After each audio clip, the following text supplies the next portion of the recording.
Deuxième épisode de ma courte série sur l'Église déconfinée. Saison 1, épisode 2. En vérité, c'est même peut-être saison 2, épisode 2. Parce que ce thème est très proche de ce qu'on avait partagé tout au début, quand je suis devenu pasteur de l'Église, sur l'Église sans mur. Donc je disais, ça fait 1 an et demi que nous sommes confinés et que nous sortons maintenant du confinement. Et la question à laquelle nous allons réfléchir ensemble, c'est celle-ci. Est-ce que le fait que l'Église soit déconfinée de nos maisons signifie qu'elle doit maintenant se reconfiner dans son bâtiment? On a déjà commencé la semaine passée sur cette question-là. Alors je pense que tous ici, on a un petit peu tendance à idéaliser l'Église des premiers temps, l'Église des apôtres. On l'idéalise, parce que quand on lit les Actes, on a l'impression que c'était le paradis sur terre. Il se passait tellement de choses fabuleuses. Quand on lit les aventures de l'apôtre Paul en Europe, on se dit que ça devait être fabuleux. Vous savez, on a un filtre dans notre tête. On lit ce qui nous intéresse et on passe à côté de toutes les énormes difficultés que ces gens-là ont rencontrées et aussi les dysfonctionnements qu'il y avait dans l'église de Jérusalem et dans toutes les églises où l'apôtre Paul était passé. On se dit, après la Pentecôte, ça devait être la gloire. Mais figurez-vous que c'était une église aussi pleine de murs, c'était aussi une église confinée. Le Saint-Esprit, il est descendu le jour de la Pentecôte dans une église confinée. Ils étaient confinés dans la chambre haute, 120 personnes, planquées, parce qu'ils avaient peur des Juifs, ils avaient peur de se faire persécuter, de subir le même sort que Jésus. Et ils étaient en train de prier pour ce que Jésus leur avait promis, la venue du Saint-Esprit. Alors ce jour-là, on est d'accord, il s'est passé quelque chose de formidable. Le Saint-Esprit est descendu sur l'Église. Ils ont commencé à parler en langue tellement fort que la multitude des gens de Jérusalem, de tous les peuples, sont venus et ils ont cru qu'ils étaient saouls. Et de ces gens-là, 3000 personnes se sont converties. On pourrait se dire, ça y est, les murs sont tombés. L'Église est enfin déconfinée. Pensez-vous. Ce n'était que le début du déconfinement. Il y avait encore d'autres murailles que le Saint-Esprit voulait abattre. Vous vous souvenez, la semaine passée, je vous ai dit quel était le plan de Dieu pour Israël? Être la lumière des nations pour que tous les peuples de la terre connaissent Dieu et connaissent son salut. La Pentecôte n'a pas fait ça, encore. Ce n'était qu'un petit avant-goût. Parce que figurez-vous que l'église de Jérusalem ne prêchait qu'aux Juifs. Il n'allait prêcher qu'aux Juifs de la région de Judée et de la ville de Jérusalem. Et le réveil se répandait dans la ville. Mais les païens, ils étaient encore dans les ténèbres. Et pourtant, Dieu avait montré le jour de la Pentecôte ce qu'il voulait faire, parce qu'il y avait ce jour-là à Jérusalem de tous les peuples, de toutes les langues. Il y avait des dizaines de nationalités qui étaient là ce jour-là, mais l'église de Jérusalem ne prêchait qu'aux Juifs, comme parfois nous les chrétiens, on ne prêche qu'aux chrétiens. Le Saint-Esprit devait encore faire voler en éclats des murailles, il devait déconfiner l'église. Alors l'apôtre Pierre, certainement qui devait être à peu près à la même époque que nous, il s'est dit, je vais partir en vacances. On ne sait pas, j'invente ici, Ne prenez pas trop au sérieux ce que je dis, mais que l'apôtre Pierre, apparemment, il est allé en congé chez un de ses camarades, chez un de ses potes, qui habitait le long de la mer, dans une petite ville qu'on appelle Joppé, qui s'appelle aussi Jaffa, et qu'on appelle aujourd'hui Tel Aviv. Donc aujourd'hui, c'est une énorme métropole, mais à l'époque biblique, c'était une ville portuaire, pas très grande, mais quand même assez fréquentée et assez visitée. Et apparemment, Pierre, il avait un ami qui habitait le long de la mer. Combien d'entre vous, vous aimeriez avoir un ami qui a une maison le long de la mer? Il s'appelait aussi Simon comme lui, et son métier, c'est d'être tanneur. Donc, il préparait des peaux de bêtes. Quel beau métier, hein, tu travailles le long de la plage. Et Pierre, il était parti là-bas, je suppose, pour prendre congé. Il était loin de l'église de Jérusalem, où il s'était passé plein de choses. À mon avis, il a dû se dire, j'ai besoin d'un break. Et il est parti là-bas, et il pensait passer un bon moment, à se reposer. Et vous savez ce qui s'est passé? Un jour, il a eu faim. Et il a demandé aux gens de lui préparer à manger. Et puis il se dit, je vais prier pendant qu'on me prépare à manger. Et il est monté sur le toit. Les maisons de cette époque étaient des maisons avec un toit ouvert, où on pouvait... c'est comme une terrasse sur le toit. C'était des toits plats. Et sur le toit, l'apôtre Pierre a commencé sa prière en attendant qu'en bas, au premier étage, au rez-de-chaussée, on lui fasse son repas de midi. La Bible dit qu'il était à peu près la 6e heure, ça veut dire entre 11h et midi. Et le ciel lui est tombé sur la tête pendant ses vacances d'été. Enfin, je ne sais pas si c'était l'été. Tout à coup, Pierre tombe par terre en extase.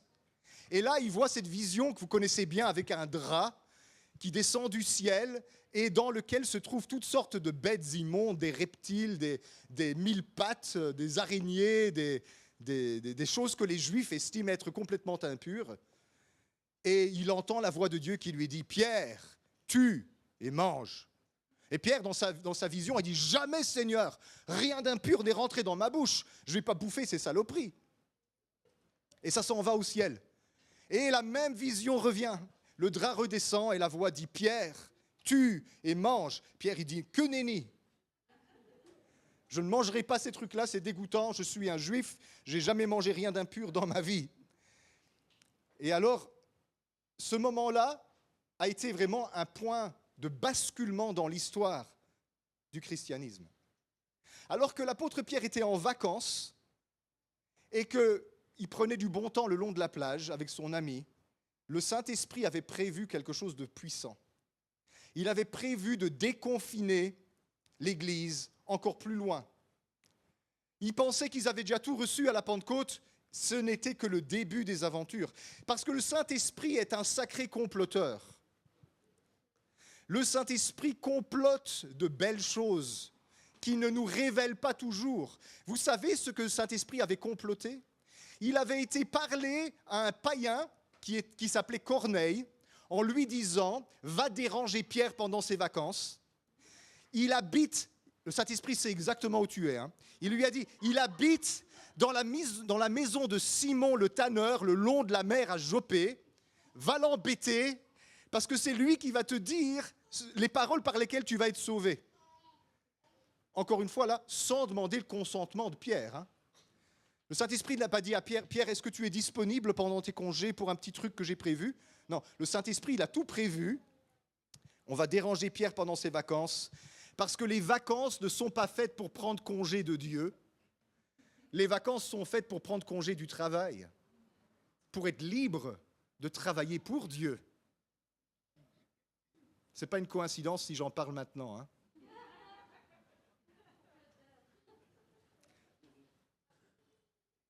L'église de Courcelles a une réputation, a une habitude de prendre congé de Dieu pendant les vacances d'été. Méfiez-vous du Saint-Esprit. Tenez-vous prêts.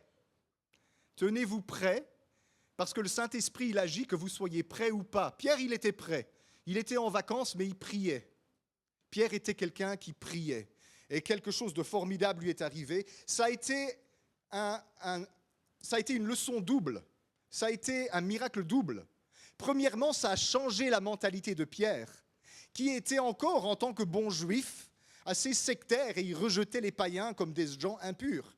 Allez, dans la vision, les bestioles dans le drap représentent les païens, c'est vous et moi. Alors, l'araignée, le mille-pattes, le serpent, le cancrolat, c'est nous qui étions dans ce drap.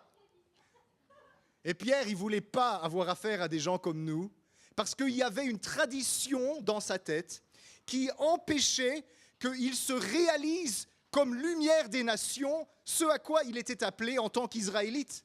Dieu dit « Israël sera la lumière de tous les peuples, ma parole ira jusqu'aux extrémités du monde au travers de ce peuple. » Est-ce que vous vous rendez compte comment nos pensées, nos traditions peuvent empêcher Dieu d'accomplir ses desseins? Et donc, il faut des gros moments. Une extase, c'est à peu près Dieu qui prend un marteau et qui te tape sur la tête pour te faire rentrer son royaume dans ta tête parce que tu ne veux pas, parce que tes traditions te bloquent. Seigneur, envoie-nous des extases comme ça. Dieu avait du travail pour Pierre. Il avait parlé à Corneille par l'intermédiaire d'un ange dans Actes 10, 31, 32. On va déjà lire ce petit morceau-là et puis après on va sauter quelques versets. Actes 10, 31, 32, dans la nouvelle édition de Genève, je lis.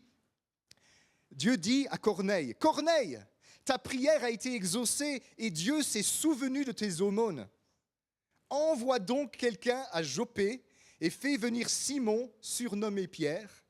Il est logé dans la maison de Simon, corroyeur, ça veut dire tanneur, près de la mer, dans les détails, le Saint-Esprit lui dit. » Et alors vous savez, après cette vision où que l'apôtre Pierre reçoit pour le persuader d'y aller, il descend en bas et justement il y a les visiteurs qui sont venus de chez Corneille et qui demandent après Simon-Pierre. Et Pierre il dit « C'est moi, que voulez-vous » Et il lui explique « Corneille t'a fait chercher, Dieu lui est apparu, un ange lui a parlé et il faut que tu ailles lui parler. » Et là, Pierre, il fait « Ah, d'accord, c'est pour ça que j'ai eu cette drôle de vision sur le toit. » Et donc, le Saint-Esprit lui dit « Va avec ces hommes, n'hésite pas un instant. » Comme si ce n'était pas suffisant. Il a dû se dire « Mais mes vacances, Seigneur, je m'éloigne de Jérusalem et même ici. » Et alors, il s'en va là-bas, et c'est pas tout près, c'est quand même une belle trotte. Et Pierre s'en va là-bas, et il rentre dans la maison de Corneille, ce qui est interdit pour un juif. Un juif n'a pas le droit d'entrer dans la maison d'un païen. D'ailleurs, Pierre va se faire disputer par les chrétiens de Jérusalem à cause de ce qu'il vient de faire. Vous savez, le Saint-Esprit, il n'en a rien à faire de nos traditions, de nos habitudes et de nos blocages et de ces choses-là. Le Saint-Esprit, il est celui qui fait voler en éclats toutes les limites que nous posons, pour que seules les limites que Dieu pose restent en place. Et vous savez, on a tous des limites. On a tous des barrières, on a tous des ornières et des œillères et des carcans et des boîtes et des habitudes. Et on pense que ces habitudes sont celles de Dieu. On pense que notre culture, elle est celle de Dieu. Et si vous ne vous en rendez pas compte, ça signifie que c'est d'autant plus pernicieux dans votre vie. Est-ce que je connais mes limites? Est-ce que je connais mes traditions? Est-ce que je connais mes ornières? Est-ce que je connais mes clichés, mes présupposés, mes blocages? Ça serait intéressant que je les sache, parce que le Saint-Esprit ne peut pas agir si moi je lui résiste. Et Pierre, il a compris, donc Acte 10, 34 jusqu'à 48, c'est le texte pour ce matin. Pierre ouvre la bouche et il dit, « En vérité, je reconnais que Dieu ne fait point de favoritisme, mais qu'en toute nation, celui qui le craint et qui pratique la justice lui est agréable. Il a envoyé la parole aux fils d'Israël en leur annonçant la paix par Jésus-Christ, qui est le Seigneur de tous. Vous savez ce qui est arrivé. Dans toute la Judée, après avoir commencé en Galilée, à la suite du baptême que Jean a prêché, vous savez comment Dieu a oint du Saint-Esprit et de force Jésus de Nazareth, qui allait de lieu en lieu, faisant du bien et guérissant tous ceux qui étaient sous l'empire du diable, car Dieu était avec lui.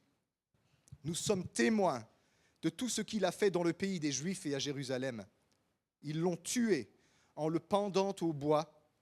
Dieu l'a ressuscité le 3e jour et il a permis qu'il apparaisse non pas à tout le peuple, mais aux témoins choisis d'avance par Dieu, à nous qui avons mangé et bu avec lui après qu'il fut ressuscité des morts. Et Jésus nous a ordonné de prêcher au peuple et d'attester que c'est lui qui a été établi par Dieu juge des vivants et des morts. Tous les prophètes rendent de lui le témoignage que quiconque croit en lui reçoit par son nom le pardon des péchés. » Comme Pierre prononçait encore ces mots, le Saint-Esprit descendit sur tous ceux qui écoutaient la parole. Tous les fidèles circoncis qui étaient venus avec Pierre furent étonnés de ce que le don du Saint-Esprit était aussi répandu sur les païens. Alors il les entendait parler en langue et glorifier Dieu. Alors Pierre dit, peut-on refuser l'eau du baptême à ceux qui ont reçu le Saint-Esprit aussi bien que nous ? Et il ordonna qu'ils soient baptisés au nom du Seigneur, sur quoi ils le prièrent de rester quelques jours auprès d'eux. Tout ça pendant ces vacances d'été. Vous avez vu ce que dit ce texte en commençant ? Dieu ne fait aucun favoritisme. Certains théologiens feraient bien de s'en souvenir. C'est une des vérités sur Dieu qui est le plus répétée dans les Écritures. En vieux français, c'est « Dieu ne fait exception de personne ». Ça veut dire que Dieu ne fait pas de favoritisme. Israël se pensait les favoris de Dieu, mais ils n'avaient pas compris le but de leur élection. Dieu ne les avait pas choisis pour être les seuls que Dieu sauverait. Dieu les avait choisis pour être des instruments par lesquels il sauverait l'humanité entière. Les chrétiens ne sont pas choisis de Dieu pour être les seuls que Dieu sauve. Les chrétiens sont choisis de Dieu pour être les instruments par lesquels Dieu va sauver le reste de la terre. Parce que Dieu veut sauver tous les hommes et que tous parviennent à la connaissance du salut. Le cœur de Dieu est un cœur généreux. Et nous, on se dit, ah, Dieu m'a choisi, mais il n'a pas choisi ma voisine. Tous ces débats théologiques que l'on fait. Dieu t'a choisi pour que tu parles à ta voisine. Vous voyez, l'Église rentre dans le même carcan qu'Israël. Israël, ils se pensaient le peuple élu. Ils le sont, le peuple élu. Mais ils ne sont pas le peuple élu pour garder le salut pour eux. Ils sont le peuple élu pour que la connaissance de l'Éternel remplisse la terre et que les nations viennent et adorent Dieu. À Jérusalem, c'était le plan de Dieu depuis toujours. Et puis nous, les chrétiens, on a facile de dire qu'Israël a raté. Parce qu'on fait la même chose.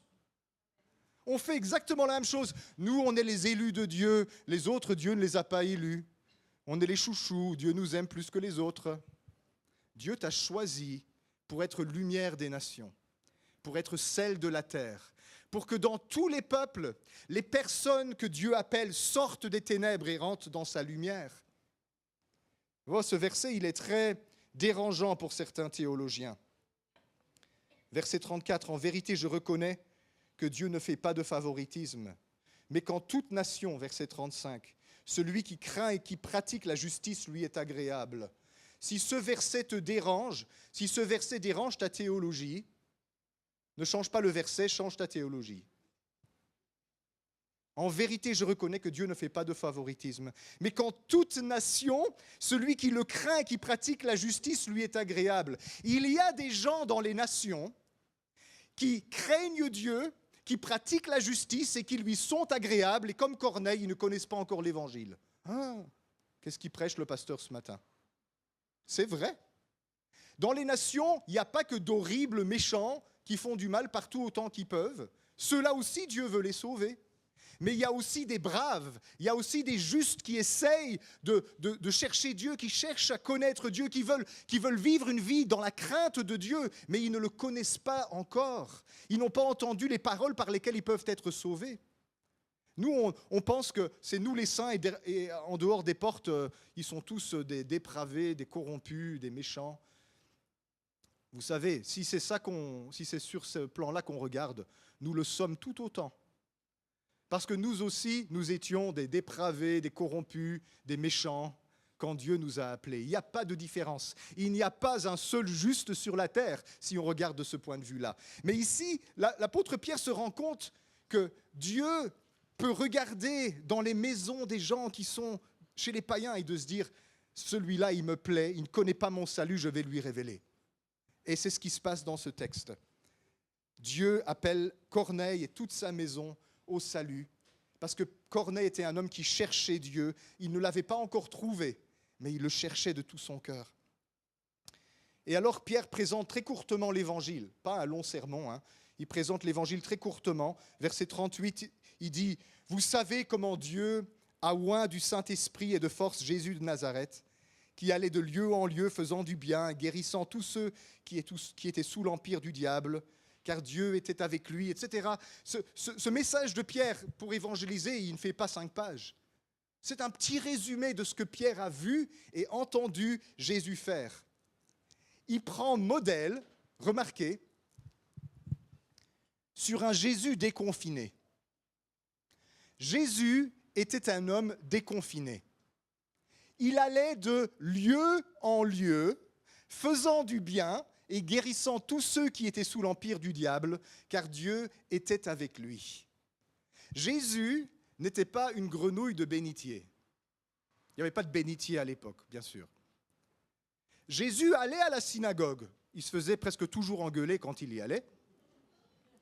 Jésus allait au temple comme un bon juif.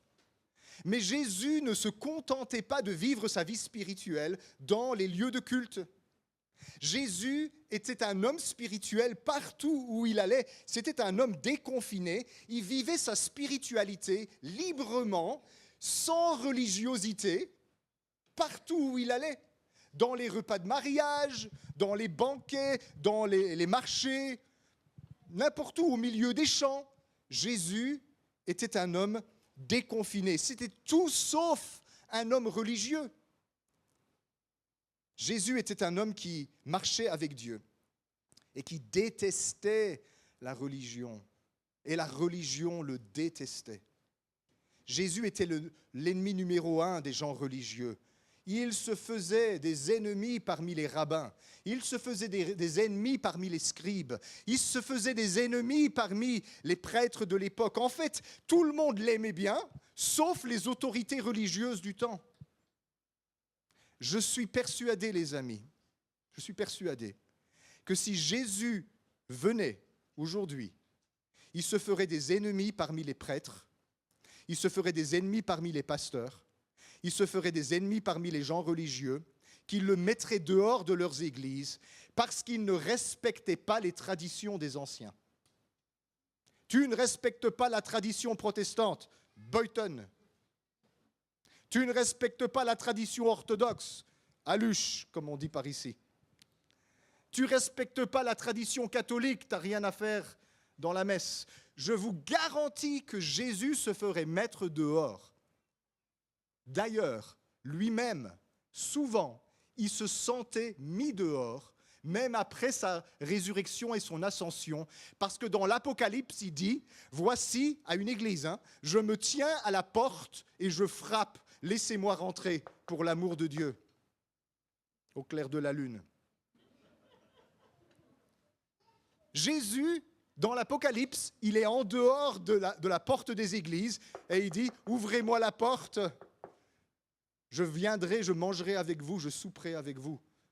Ce n'est pas aux païens qui dit ça, c'est aux églises. Garantie, les amis, nous, ici à Courcelles, si Jésus était là, il nous dérangerait au plus haut point.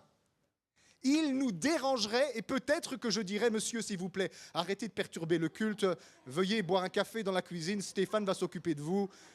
Monsieur, s'il vous plaît. Jésus était très dérangeant. Il guérissait les gens dans la synagogue pendant le culte à la synagogue.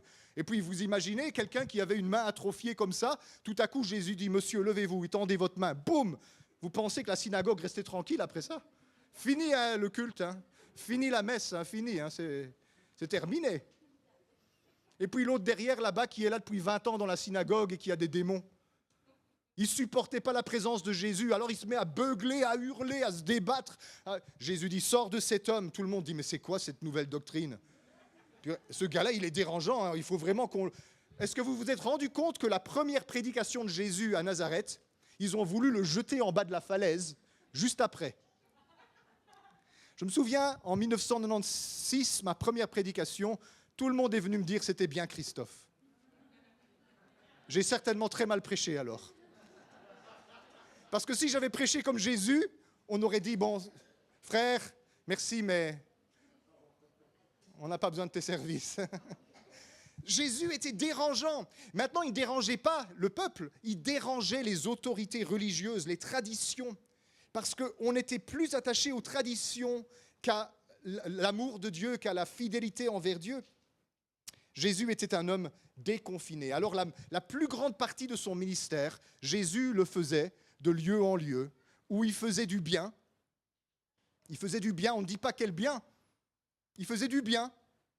Il faisait tout ce qu'il pouvait, tout ce qu'il avait entre ses mains pour aider les gens qu'il rencontrait. Il s'arrêterait pour une seule personne. Quand il y avait quelqu'un qui était dans le besoin, il s'arrêtait pour cette personne et il essayait de répondre à ses besoins. Dans beaucoup de cas, il guérissait les malades et il chassait les mauvais esprits parce que c'était certainement le plus grand problème qu'il y avait à ce moment-là. N'oubliez pas qu'il n'y avait pas beaucoup de médecins et les médecins qu'il y avait t'achevaient plus qu'autre chose à cette époque. Jésus était un homme qui faisait du bien autour de lui. Et ces miracles qu'il faisait lui attiraient des problèmes, parce que les gens religieux le suivaient. Après, ils sortaient des synagogues, ils sortaient du temple, et ils le persécutaient. Et ils disaient, c'est par le diable qui fait ce qu'il fait. C'est par Belzébuth qui chasse les démons. C'est facile, parce que toi, tu ne sais pas les chasser, alors tu dis que c'est par le diable qui les chasse. Jésus était un homme dérangeant. Jésus n'était pas un homme qui se réveillait spirituellement le jour du sabbat quand il allait à la synagogue.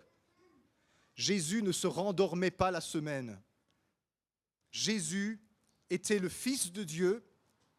Il marchait non comme le monde, mais pas non plus comme les gens d'église.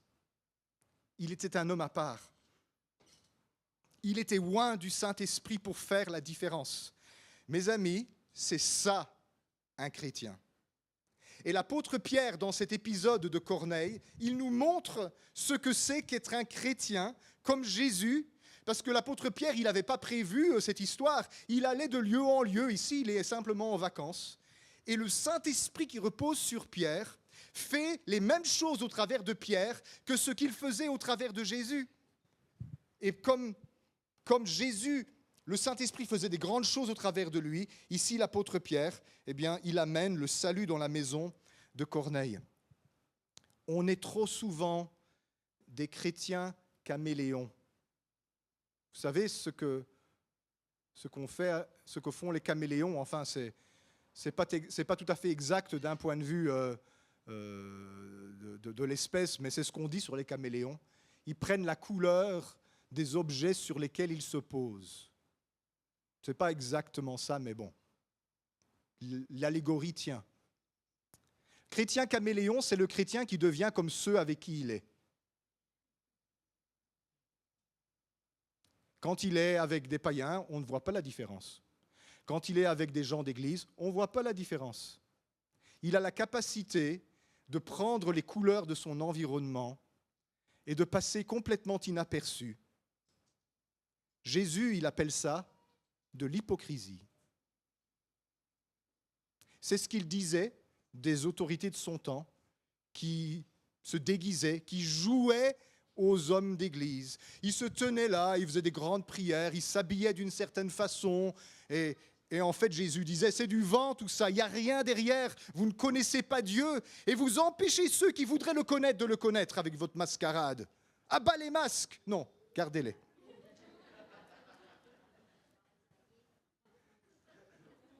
Ceux-là, on doit les garder, pour l'instant. Jésus était un homme qui marchait à contre-courant de la société et qui marchait aussi à contre-courant des églises, enfin du culte juif. Il ne se conformait ni à la société, ni aux religieux de son temps. Beaucoup d'entre nous, écoutez-moi bien là maintenant, beaucoup d'entre nous, nous conformions au monde, nous parlions comme le monde, nous agissions comme le monde, nous aimions ce que le monde aime, et puis on s'est converti et on s'est conformé aux gens d'église. Maintenant, on parle comme les gens d'église, on s'habille comme les gens d'église, on adopte les postures corporelles des gens d'église. C'est un truc qui vraiment me va toujours très loin, c'est que on ne sait plus parler normalement dans les églises. Dès que les personnes s'avancent pour commencer à faire leur service, leur ministère, c'est le disque rayé religieux qui tourne en boucle. Frères et sœurs, blablabla, blablabla. toutes sortes de blablabla, de maranatha, de Dieu voulant et de gloire à l'Éternel, du blablabla évangélique qui te donne une apparence de piété. Tu es devenu maître dans l'art de jouer ce rôle-là parce que tu l'as appris par cœur, mais c'est du vent. Jésus et les apôtres n'étaient jamais comme ça. Ils étaient toujours eux-mêmes. Que ce soit dans la société ou dans l'Église, c'était des hommes tout simples qui parlaient comme leur bouche était faite, qui ne changeaient pas leur comportement dans un endroit ou dans l'autre. Ils n'avaient pas un disque rayé de blabla évangélique. Ils étaient des hommes qui n'étaient pas conduits par les traditions du monde et qui n'étaient pas conduits par les traditions de leur Église. Ils étaient conduits par le Saint-Esprit. Et c'est ça qui fait la différence. Est-ce que tu connais le Saint-Esprit de Dieu? Ou est-ce que tu connais le catéchisme de l'Assemblée chrétienne de Courcelles? Ou de l'autre église où tu appartiens? Qu'est-ce que tu dis? Qu'est-ce que tu débites? C'est quoi qui sort de ta bouche? Est-ce que c'est ce que le Saint-Esprit t'inspire? Ou est-ce que c'est ces histoires que tu as entendu les pasteurs dire 1 million de fois, comme un disque rayé? Chrétien caméléon. Nous nagions avec le monde, maintenant nous nageons avec les gens religieux. Jésus veut nous déconfiner. Il ne voulait pas nous confiner de la prison, il ne voulait pas nous déconfiner de la prison du monde pour qu'on soit confinés dans la prison de l'Église. Il voulait nous déconfiner, nous libérer pour que nous soyons des hommes et des femmes spirituels qui marchent avec le Saint-Esprit 24 heures sur 24, 7 jours sur 7. C'est ça que le Seigneur désirait. Dieu veut que nous soyons libres des chaînes de ce monde et des chaînes de l'Église. Ça ne veut pas dire que nous n'avons plus besoin d'église locale et que nous pouvons être chrétiens sans appartenir à un lieu. Jésus et les apôtres, ils allaient dans les lieux de culte. Mais leur spiritualité ne se résumait pas à aller à la synagogue 1 fois par semaine et 3 fois par an aller au temple pour offrir des sacrifices. Leur spiritualité, c'était d'être comme le vent qui souffle où il veut, partout et toujours. Seigneur, je suis disponible. Je ne vais rien essayer de produire par moi-même, parce que ce n'est ni par force ni par puissance, mais c'est par ton esprit. Seigneur, je suis disponible. C'est le moment de midi, je vais manger maintenant. Mais Seigneur, si tu veux faire quelque chose, je suis là. Et on passera mon repas. L'apôtre Pierre a passé son repas. L'extase est tombée sur lui. Et il a évangélisé les païens pour la première fois. Nous devons devenir des personnes qui marchent avec Dieu. C'est stupéfiant et c'est accablant, vraiment. Pendant cette année et demie de confinement, combien d'entre nous qui ont arrêté de prier et d'étudier la parole de Dieu parce que nous n'avions plus de réunion d'église? Je ne demande pas qu'on lève le doigt. Combien d'entre nous, on a cessé, on a mis entre parenthèses, on a fait une pause dans notre vie spirituelle, on a délaissé la Bible et on a délaissé la prière parce que nos lieux de culte étaient momentanément fermés. Qu'est-ce que ça révèle? Alors, je ne veux pas vous accabler, mais je veux que ce soit un temps de vérité. Je veux qu'on soit secoué jusqu'à nos fondements pour qu'on change et qu'on devienne meilleur. Qu'est-ce que ça révèle de nous? Ça révèle de nous que nous sommes religieux. Et quand notre religion est fermée, nous aussi, nous le sommes. Ça révèle sur nous qu'on est dépendant d'un système au lieu d'être dépendant du Saint-Esprit. Je l'ai déjà dit, mais je le répète, pendant ce confinement d'1 an et demi, j'ai vu certains décliner terriblement et d'autres prendre leur essor comme jamais auparavant. Ceux qui connaissent leur Dieu ne sont pas morts spirituellement pendant cette pandémie. Mais ceux qui, sans s'en apercevoir, en étant très sincères, dépendaient d'un système religieux, ils se sont retrouvés en sevrage de ça et complètement déboussolés, sans plus aucun repère, en se disant c'est la catastrophe dans ma vie. Cette catastrophe, elle est voulue de Dieu et elle est bonne pour toi. Parce que tant que tu es alimenté par le système religieux, tu ne te rends pas compte combien tu es dépendant de ça. Et le Saint-Esprit a dit, je vais le retirer, le religion, pour que chacun voit où il en est avec moi. Et je vais pouvoir enfin toucher ceux et celles pour qui l'Église était plus un blocage qu'un endroit qui leur faisait du bien. Il y en a quelques-uns d'entre vous qui m'écoutent sur Internet et d'autres qui sont assis ce matin dans la salle. Vous êtes au plus bas, au 36e dessous, c'est la catastrophe. Vous vous sentez très mal, vous avez l'impression que tout est perdu. Le Saint-Esprit dit non, c'est thérapeutique et c'est l'exaucement à tes prières depuis beaucoup d'années. Tu as demandé que je fasse la révolution dans ta vie. Je t'ai mis dans un cocon de métamorphose pour que tu perdes tous tes repères et que tu ne saches plus le haut du bas, la gauche de la droite, que tu aies l'impression que tu ne sais plus rien, que tu ne connais plus Dieu, que tu ne trouves même plus ma présence, parce que tu n'étais pas capable de trouver ma présence sans les autres. Et dans ce cocon de métamorphose où oui, tu souffres, je vais exaucer tes prières que tu me fais depuis tant d'années. Et de cette chenille que tu étais, je vais faire un papillon. Prophétie pour beaucoup de gens. Dieu ne t'a pas abandonné dans ce moment. Il y en a quelques-uns ici, vous tournez en rond depuis longtemps. Et donc, Dieu, il a décidé de mettre un coup de marteau dans le truc qui marchait, qui tournait pas rond, pour dire on va commencer quelque chose de nouveau et ça va passer par raser tout ce qu'il y avait auparavant. Mais je serai avec toi. Dieu te dit, je suis avec toi dans cette saison difficile. Tu as perdu tous tes repères. Tu as l'impression que tu n'as plus de communion avec Dieu. Tu as l'impression que tu n'as plus d'appétit pour quoi que ce soit. Tu n'as pas envie de prier. Tu n'as pas envie de lire la Bible. Tu n'as même pas envie de revenir à l'église. Et même en y allant, tu as l'impression que tu n'y appartiens plus. C'est parce que c'est un temps de révolution. C'est un temps de transformation. C'est un temps où on va brûler l'herbe d'hier pour laisser pousser la moisson de demain. C'est un temps de transformation. Tu ne vas plus jamais être le même après cette saison-ci. Beaucoup de personnes sont dans ce cas-là. Ne te dis pas « Oh, c'est l'échec pour moi, je vais abandonner tout ». Dis « C'était un échec pour moi, je ne peux pas tomber plus bas que ça. À partir d'ici, eh bien, je vais reconstruire quelque chose sur les ruines de ma vie d'hier. Je vais reconstruire quelque chose qui glorifie Dieu, où je ne serai plus dépendant des hommes, mais je serai dépendant du Saint-Esprit. Ça, c'est ce qui est en train de se passer en ce moment. En fait, toi, tu crois que tu es dans la détresse absolue. Dieu dit, c'est le meilleur moment de toute ta vie.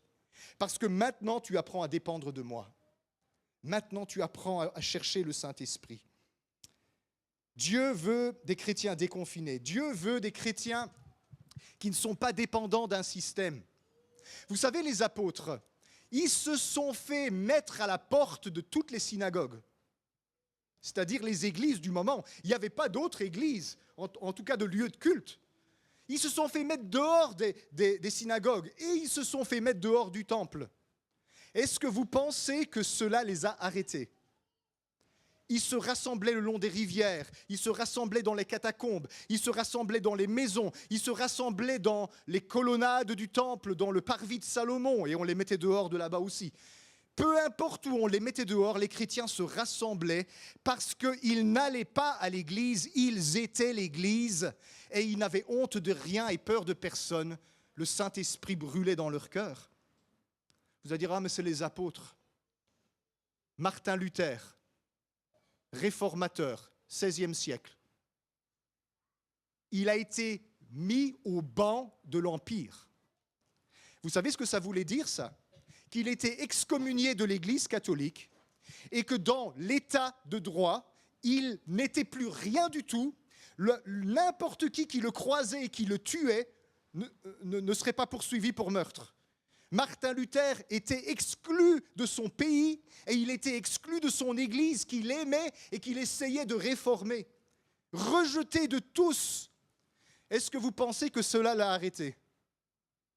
Bon, Dieu merci, il a eu un sauveur allemand qui est venu le kidnapper pour le cacher dans un château parce que sinon il allait certainement se faire tuer. Martin Luther, eh ben, grâce à sa fidélité, nous, on est là maintenant. Parce que nous sommes héritiers de cette réforme qu'il a commencée.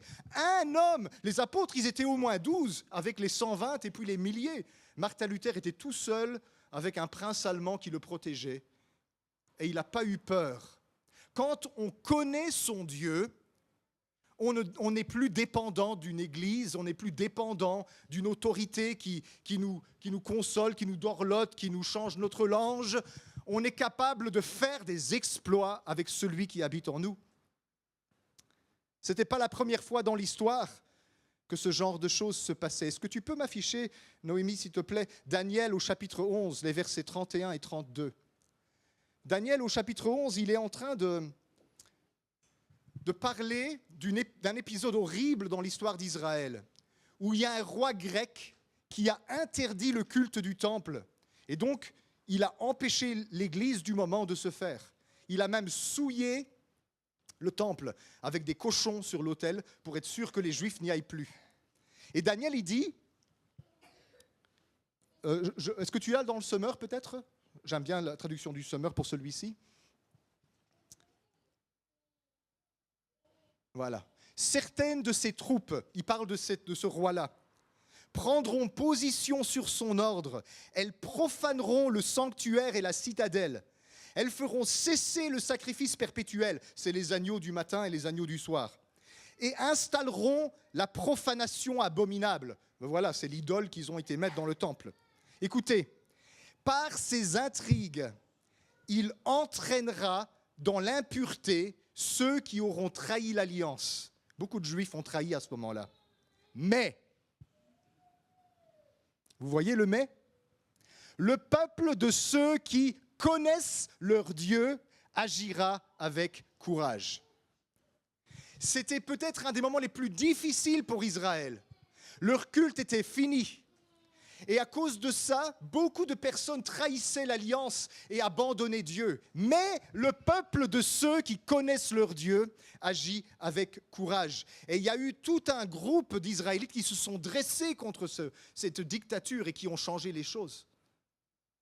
Ce genre de phénomène que nous venons de traverser, ce n'est pas nouveau, c'est vieux. Et c'est nécessaire que régulièrement, Dieu nous donne des temps pour qu'on fasse le point, pour qu'on voit où on en est dans notre histoire. Est-ce que je suis dépendant d'une église ou est-ce que je suis dépendant du Saint-Esprit? Ça ne veut pas dire qu'on n'a plus besoin de l'église. Ça signifie qu'on ne peut pas dépendre de l'église, de nos rassemblements de l'église, parce que cela peut nous être ôté.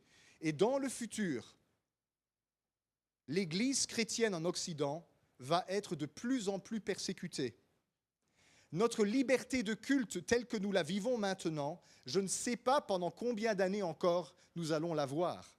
Parce que si vous êtes un petit peu attentif, vous remarquez qu'en Occident, une persécution est en train de se préparer contre les chrétiens, contre la Bible et contre la foi que nous partageons, pour plein de motifs différents qui aujourd'hui, ce n'est pas vraiment imposé, mais on sent la pression monter.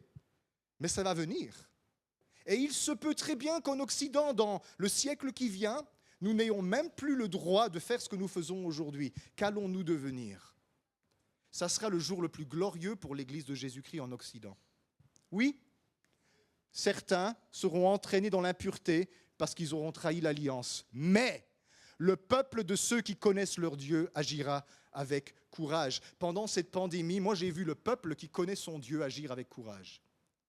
J'ai vu des personnes se lever, des personnes prendre des initiatives. J'ai vu des personnes qui ne se sont pas laissées paralyser et parce qu'ils connaissent leur Dieu. Si vous ne connaissez pas Dieu, eh bien c'est le temps de commencer à le connaître. Peut-être que vous connaissez un peu votre Bible. Peut-être que vous connaissez bien la liturgie de l'Église. Peut-être que vous connaissez bien le patois de Canaan. Connaître Dieu, c'est ça qui va faire la différence. Parce qu'alors, vous allez devenir plus des paroissiens, mais des témoins de Jésus-Christ. L'apôtre Pierre le disait dans Actes. On retourne au texte de Actes, au verset 39 jusqu'au verset 41. C'était Acte 10, 39 jusqu'à 41, peu importe la traduction. Nous sommes des paroissiens. Non. Nous sommes des chrétiens du dimanche. Nous sommes témoins de tout ce qu'il a fait, Jésus, dans le pays des Juifs et à Jérusalem. Ils l'ont tué en le pendant au bois. Dieu l'a ressuscité le 3e jour et il a permis qu'il apparaisse non à tout le peuple, mais aux témoins choisis d'avance par Dieu, à nous qui avons mangé et bu avec lui après qu'il fut ressuscité des morts. Un chrétien, c'est un témoin. Et pour être un témoin, il faut avoir un témoignage. Et pour avoir un témoignage, il faut avoir vécu quelque chose avec Jésus. Si je vous demande, quel est votre témoignage? Et que vous dites, vous me citez des versets bibliques, vous me parlez de Martin Luther et de Jean Calvin, ou de Smith Wigglesworth, ou de John Wesley, tout ça c'est très bien, mais ce n'est pas votre témoignage. Si, quand on te demande ton témoignage, tu n'as rien à dire parce que tu n'as rien vécu avec Jésus, tu es peut-être, je sais que c'est dur, un paroissien, un chrétien du dimanche, un croyant, mais tu n'es pas un disciple de Jésus-Christ et tu n'es pas un témoin de Jésus-Christ. Un témoin de Jésus-Christ, dans le grec du Nouveau Testament, martyrès en grec, ça veut dire quelqu'un qui peut certifier la véracité de faits qu'il a vus. C'est quelqu'un qui a vécu des choses, c'est un témoin oculaire qui a vécu des choses et qui peut dire « Je ne l'ai pas entendu de quelqu'un d'autre qui me l'a raconté, j'ai vécu ces choses avec Jésus. » Je peux dire qu'il est ressuscité et je peux dire qu'il est réellement mort à la croix pour mes péchés parce que j'ai été libéré de mes péchés, justifié, transformé par ce miracle. Quand j'ai cru en lui qui a versé son sang pour moi, j'ai été libéré de mes péchés. Jésus-Christ est vivant, il est ressuscité, il habite dans ma vie. Un témoin de Jésus-Christ, il est capable de dire ça. Ce n'est pas quelqu'un qui croit pour la foi d'un autre. Et alors, quand on est un témoin de Jésus-Christ, figurez-vous que Dieu fait dans notre vie exactement la même chose qu'il faisait dans la vie de Jésus. Jésus allait de lieu en lieu, faisant du bien et guérissant ceux qui étaient sous l'empire du diable, parce que Dieu était avec lui. Un témoin de Jésus-Christ, Dieu est avec lui. Partout où il va, quoi qu'il fasse, il n'a pas besoin de forcer les choses. Il n'a pas besoin de faire des campagnes d'évangélisation. Il n'a pas besoin de dresser des chapiteaux sur la place. Il n'a pas besoin de faire du porte-à-porte pour parler à tous les gens de la ville. Partout où il est, Dieu est avec lui et Dieu peut l'utiliser. Maintenant, si le Saint-Esprit te dit d'aller frapper à la porte de ton voisin, vas-y. Nous, on utilise des méthodes parce qu'on n'a pas cette relation avec l'Esprit de Dieu qui nous utilise partout où nous allons. Est-ce que vous voyez une campagne d'évangélisation dans le Nouveau Testament? L'apôtre Pierre qui dit on va louer la place de Jérusalem. Et toi, Matthieu, et toi... non, pas Christelle, c'est pas dans les 12 apôtres. Et toi, Jacques, tu vas faire la guitare. Et puis, toi, André, tu vas faire le djembé. Et moi, Pierre, je vais prêcher. Et Jean, il va intercéder. On va faire une campagne d'évangélisation. Il n'y a rien de tout ça dans la Bible, vous avez remarqué? Vous avez remarqué qu'il n'y a pas ce genre de choses. Il n'y a même pas dans la Bible un appel au salut où on dit si vous acceptez Jésus dans votre cœur, levez la main et faites cette prière avec moi. Seigneur Jésus, je t'accepte comme mon sauveur et mon Seigneur. Ça n'existe pas dans le Nouveau Testament, ce genre de choses. Ce sont des traditions protestantes. Mais qu'est-ce qu'on voit dans le Nouveau Testament? On voit des gens qui sont conduits par le Saint-Esprit dans leur vie de tous les jours. Ils ne se conforment pas au monde, mais ils ne se conforment pas non plus aux religieux de leur temps. Ils vivent une vie simple. Ils sont de bons voisins. Ils sont de bons compagnons, de bons amis pour les autres. Ils rendent service. Ils sont aimables, sauf pour les gens religieux qui les détestaient. Et qu'est-ce qu'ils font? Dieu est avec eux.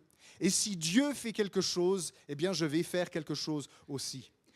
Les églises chrétiennes, on a mis une pression sur les chrétiens en leur disant « il faut que vous fassiez des disciples ».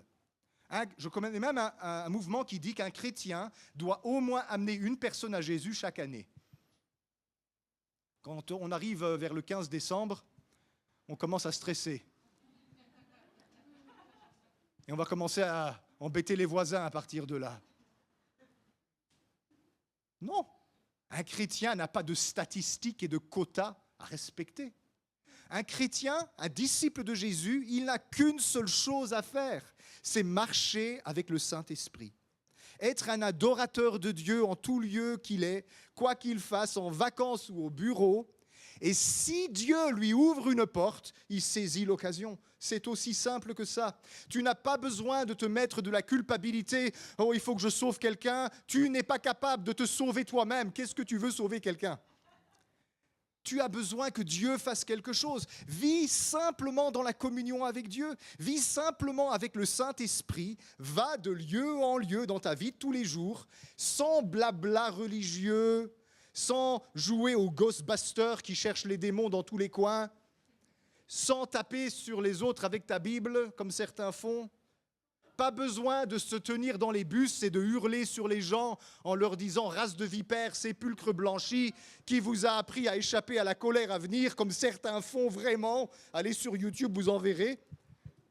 Et puis en dessous, les commentaires « ah frère, tu as vraiment du courage, Dieu t'utilise puissamment ». Bah wish.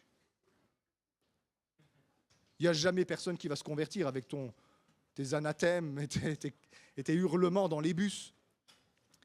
Un vrai chrétien, un disciple de Jésus, c'est quelqu'un qui est prêt à rendre témoignage de ce que Dieu a fait dans sa vie, sans prétention, sans argumentation, sans entrer dans les débats et les querelles de la religion. Nous connaissons notre Dieu. J'aime beaucoup ce moment d'évangélisation de l'apôtre Pierre. Ce n'était pas une campagne, ce n'était pas un chapiteau. Pierre ne cherchait pas particulièrement à faire du ministère. Il était en vacances, mais il était disponible.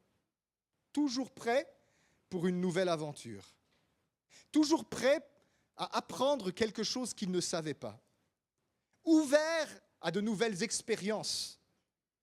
Il s'attendait à Dieu. Il était en vacances, mais il priait. Et là, en vacances, l'histoire du monde a été transformée par l'obéissance de Pierre, qui pour la première fois a été dire quelques mots à un païen, et l'Esprit de Dieu qui était avec lui les a remplis de sa puissance. L'Église des pagano-chrétiens, comme on dit, est née. Il n'a pas fait d'appel à la prière, il n'a imposé les mains à personne. Il n'a même pas eu l'occasion de terminer son petit discours. Le Saint-Esprit n'a même pas attendu qu'il ait dit « Amen », c'est le mot de la fin. Pendant que Pierre parlait, le Saint-Esprit a interrompu le sermon. Et l'Esprit de Dieu est descendu sur les gens de Corneille. Et ils ont été baptisés dans l'Esprit de Dieu. Ils se sont mis à parler en langue, que les circoncis, les Juifs qui étaient avec Pierre, ils ont dit « Mais c'est quoi ce machin ?» Dieu donne le Saint-Esprit aux païens aussi. Oui, il est répandu sur toute chair. Et il n'y a personne qui est impur pour Dieu, parce que sur cette croix, Jésus a racheté l'entièreté de l'humanité. Il a payé la dette de tous. N'écoutez pas ceux qui vous disent le contraire. Jésus nous a choisis. Jésus nous a élus pour que nous allions et que nous portions du fruit, pour que nous soyons lumière des nations et celle de la terre, même quand on est en vacances, même quand on n'est pas dans notre meilleur moment. Dieu va nous oindre de l'Esprit Saint. C'est mon message pour vous cet été. Dieu va nous oindre de l'Esprit Saint, de sa force, de sa puissance, pour qu'on aille de lieu en lieu, faisant du bien et guérissant tous ceux qui étaient sous l'empire du diable. N'hésitez pas à proposer aux gens la prière. Quelle est la pire chose qui puisse se passer ?